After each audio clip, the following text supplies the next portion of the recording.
하나님은 이스라엘 백성들과 예루살렘을 향해 기뻐하고 즐거워할 것이다라고 선포하고 있더라는 거예요.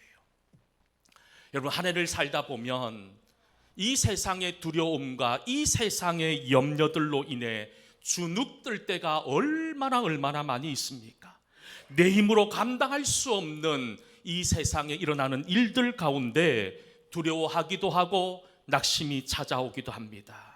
그런데 정말 우리가 하나님을 소망하고 하나님을 믿는 성도라고 한다면 우리 인생에 어떤 어려움과 절망이 찾아온다 하더라도 나와 함께 하시는 하나님, 나에게 구원을 베풀어 주시는 그 하나님 품으로 달려갈 수 있어야 된다는 거예요.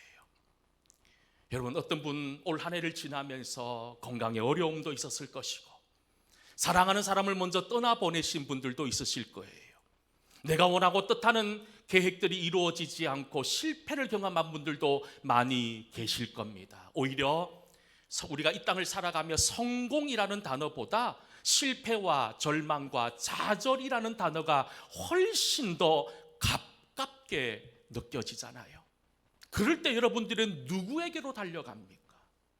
마음에 말할 수 없는 참담한 순간에 여러분들은 누구를 찾고 누구에게 달려가고 있단 말입니까?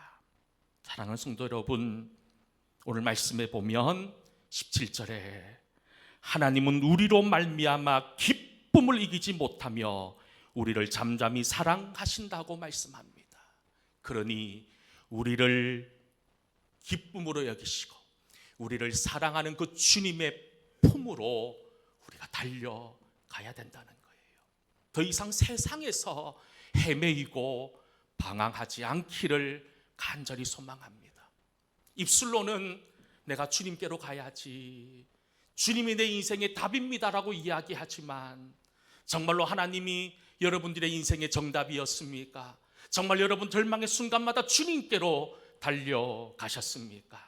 여러분, 오늘 마지막 드리는 이 송년 예배가 나의 연약함을 깨닫고 하나님 품으로 달려가는 그런 귀한 은혜의 시간들이 될 수 있기를 주의 이름으로 간절히 소망합니다.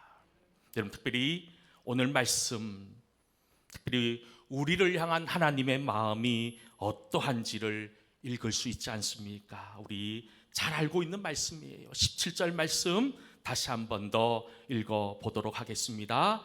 너의 하나님 여호와가 너희 가운데 계시니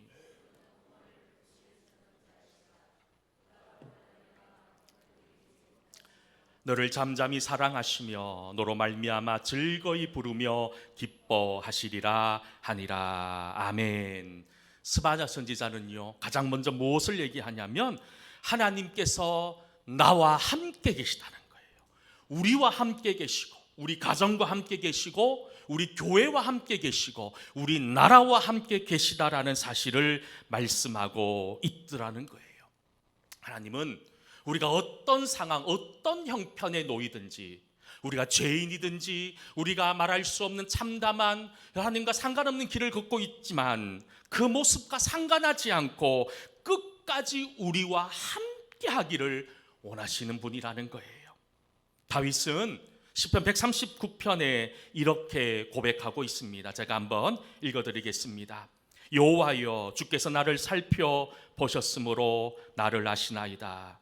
주께서 내가 앉고 일어섬을 아시고 멀리서도 나의 생각을 밝히 아시오며 나의 모든 길과 내가 눕는 것을 살펴보셨으므로 나의 모든 행위를 익히 아시오니 여호와여, 내 혀의 말을 알지 못하는 것이 하나도 없으시니이다. 주께서 나의 앞뒤를 둘러사시고 내게 안수하셨나이다. 저는 여러분 이 고백, 이 다윗의 고백이 다윗만의 고백이 아니라 여러분들의 고백이 될 수 있기를 간절히 소망합니다. 하나님께서 나를 늘 살펴보시고 내가 누구인지를 너무나도 정확하게 아시는 그 하나님, 내가 앉으나 일어서나 내가 어디를 가든지 내가 무엇을 생각하든지 하나님 다 아신다는 거예요. 내가 말하지 않아도 하나님은 내가 무슨 말 할 것을 아신다는 거예요. 그러니 우리가 하나님을 떠나서 어떻게 살 수 있단 말입니까? 우리가 있는 곳, 우리가 어떤 곳에 있든지 하나님은 여러분과 함께 하심을 믿으십니까? 고난의 순간, 물론 인생이 잘 풀리고 내가 마음먹은 대로 잘 돌아가는 인생살이에서는 하나님이 나와 함께 하신다는 것이 쉽게 믿어지실 거예요. 그런데 여러분, 고난의 순간에, 절망의 순간에 그때도 하나님이 나와 함께 하신다는 사실이 정말 여러분들은 고백하십니까? 이 고난의 순간, 이 눈물의 순간에도 하나님께서 나와 함께 하신다는 것을 정말로 믿음으로 고백했던 한 해이셨습니까? 사실 목사도 힘들어요. 목사도 어려운 순간에 놓이면 하나님이 없는 것 같아요. 하나님이 나를 저 멀리 내버려 두신 것 같아요. 이 세상에 나밖에 없는 것 같아요. 여러분, 많은 성도들이 그런 아픔을 경험한다는 거예요. 그런데 오늘 주님 뭐라고 말씀합니까? 너희 가운데에 계시니, 우리 구석에 계시다는 게 아니에요. 저 멀리 계신 게 아니라 우리 가운데, 우리 인생 가운데, 우리 가운데 계시는 이유가 무엇입니까? 우리와 함께 하기 위함이었던 거예요. 우리가 눈물 흘리는 그 순간은 주님이 함께 눈물 흘리기를 원하셨고, 우리가 아파하는 그 순간 하나님 함께 아프기를 원하셔서 우리 가운데 계시다라고 말씀하고 있다는 거예요. 사랑하는 성도 여러분, 우리의 믿음의 아픔이 여기에서부터 시작을 합니다.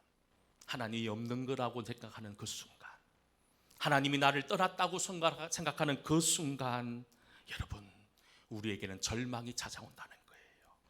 우리를 정확하게 아시는 하나님, 우리를 누구보다도 잘 아시는 그 하나님에게 다시 한 번 더 그 잃어버린 소망을 회복하시고 주님을 내 삶 중심에 모셔서 주님과 늘 동행하는, 함께하는 그런 믿음의 사람들이 될 수 있기를 주의 이름으로 간절히 축원합니다. 그렇습니다. 우리 주님, 우리 가운데 나와 함께 계시다는 거예요. 근데 여러분, 그 함께 하시는 하나님, 그렇게 함께 하실 뿐만 아니라 우리에게 무엇을 주시길 원하시냐는 거예요. 우리를 간섭하셔서 우리를 힘들게 하기 위해서 우리와 함께 하시는 것이 아니라 우리에게 잃어버린 새로운 생명, 구원을 주시기 위해서 우리에게 함께 하신다는 거예요. 잘 기억하시기 바랍니다. 하나님이 우리와 함께 하셔서 우리 사업이 성공하고 출세하고, 여러분, 내가 아프지 않고 하는 그런 어떤 세상의 욕심을 이루기 위해서 하나님이 나와 함께 하신다는 것이 아니라, 죄악과 절망 가운데 죽을 수밖에 없는 죄인이었던 우리를 하나님 구원하시기 위해서 나와 함께 하신다라는 사실을 성경은 다시 한 번 더 우리에게 확인시켜주고 있더라는 거예요. 여러분, 이스라엘 백성들 늘 하나님 앞에 불순종의 길을 걸었습니다. 하나님께 한 대 맞아요. 하나님께 불순종하는 이스라엘 백성들을 한 대 칩니다. 그러면 정신 번쩍 들지요. 그리고 하나님께로 돌아간다고 외칩니다. 근데 여러분, 사실 작심삼일이라고 금방 다시 죄악의 자리로 되돌아가는 이스라엘 백성들, 끊임없이 이런 사이클이 구약의 이야기 아닙니까? 하나님의 용서를 구하고 용서받았던 이스라엘 백성들이 다시 죄를 저지르고, 다시 죄를 저지른 이스라엘 백성들을 용서하시고 구원하시고, 다시 죄를 짓고 구원하시고, 끊임없이 반복되는 역사가 구약의 역사였다는 거예요. 그러니 여러분, 우리의 믿음 너무나도 연약하고 보잘것없는 것 아닙니까? 아무리 우리가 기도한다고 하지만, 목사도 장로로 아니면 수십 년 믿음 생활했다 하더라도 우리의 믿음은 연약하고, 정말로 바람에 부는 갈대와처럼 훅 불면 흔들리고 뿌리채 뽑힐 것 같은 연약함을 가지고 사는 존재들이 바로 우리라는 거예요. 그런데 여러분, 우리는 그럼에도 불구하고 주님께서는 우리를 포기하지 않으신다는 거예요. 우리가 죄인이든 우리가 상처투성이의 인생을 살든 상관하지 않는다는 거예요. 그저 여러분, 한 분의 삶을, 한 명의 삶을 하나님은 원하신다는 거예요. 돌아오기를 원하신다는 거예요. 구원받기를 원하신다는 거예요. 그 주님의 구원의 초대에 여러분 세상 보러 돌아보지 말고 달려갈 수 있는 그런 은혜가 있기를 간절히 소망합니다. 그리고 우리 주님 끝으로 우리를 기뻐하시고 우리를 사랑하신다라고 말씀합니다. 웨스트민스터 소유리 문답에 보면 제일 첫 번째 질문이 하나님께서 사람을 창조하신 목적이 무엇냐라고 질문합니다. 여러분 스스로에게 한번 답을 해 주십시오. 하나님께서 사람을 창조하신, 하나님께서 나를 창조하신 이유와 목적이 여러분 무엇이라고 고백하십니까? 여러분 뭐라고 고백하실 것 같습니까?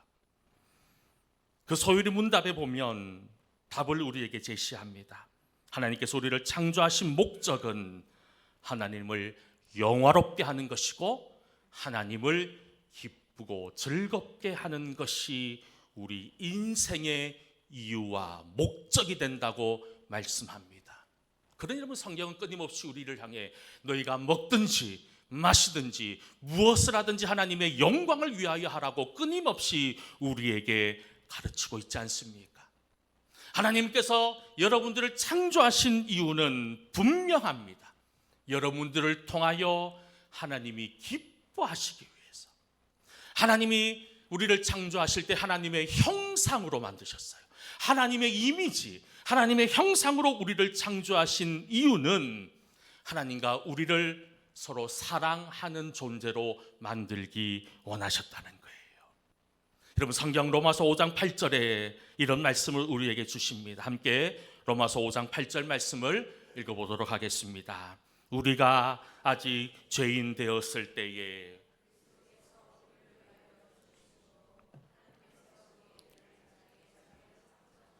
아멘. 하나님 우리를 창조하신 이유는 우리를 사랑하셨기 때문에. 여러분도 한 분 한 분이 이 땅에 존재하는 이유는 하나님이 여러분들을 사랑하시기 때문이라는 거예요. 그런데 이상합니다. 세상은 끊임없이 우리 귀에다 대고 너희는 쓸데없는 사람이라고 얘기합니다. 너는 아무것도 할 수 없는 무익한 종이라고 얘기합니다. 아니라는 거예요. 그런 세상의 소리에 귀를 막으시기 바랍니다. 그리고 내가 너를 사랑한다 외치시는 그 주님의 음성에 여러분들의 귀를 활짝 열어두셔야 된다는 거예요. 여러분 사랑받는 사람과 그렇지 못한 사람은 확연히 다릅니다. 아이들을 보면 사랑받고 자란 아이들과 사랑받지 못한 아이들의 모습을 보면 한눈에 알아볼 수 있어요. 이 아이는 정말로 부모의 많은 사랑을 받고 자랐구나. 또 보면 이 아이는 어릴 적 너무 힘들게 부모의 사랑을 받지 못했구나. 여러분 그저 느낌으로도 오는 것이 인간의 사랑인데 하나님 저와 여러분을 향해 내가 너를 사랑한다고 외치지 않습니까? 내가 너를 포기하지 않겠다고 말씀하고 있지 않습니까? 올 한 해 다들 힘드셨잖아요. 그 힘들고 어려웠던 이유가 무엇입니까? 하나님의 사랑을 잊어버렸기 때문이 아닐까요? 하나님이 나를 눈동자같이 지켜주시고 주님께서 날개 그늘 안에 품어주신다고 하는 그 약속의 말씀을 잃어버린 채 살았기 때문에 마음에 평안이 없고 마음에 늘 염려와 불안과 불평으로 가득한 삶을 사신 것이 아닙니까? 사랑하는 믿음의 성도 여러분, 다시 한 번 더 이제 새롭게 시작되어지는 한 해를 앞두고 다시 한 번 더 내가 어떤 사람인지를 깊이 깨달을 수 있기를 간절히 소망합니다. 여러분들은 우연히 이 땅에 태어난 사람이 아니에요. 우연히 존재하는 것이 아니라 하나님의 특별한 계획과 이유 가운데 하나님을 영화롭게 하고 하나님을 기쁘게 하기 위한 하나님의 사람으로 창조되었다는 사실을 기억하고 나와 함께 하시는 그 하나님과 동행하며 승리하는 저와 여러분 모두 다 될 수 있기를 주의 이름으로 간절히 축원합니다. 우리 함께 찬양 드리면 좋겠어요. 너의 하나님 여호와가 너희 가운데 계시니. 우리 잘 아는 찬양이지요. 같이 한번 드리겠습니다.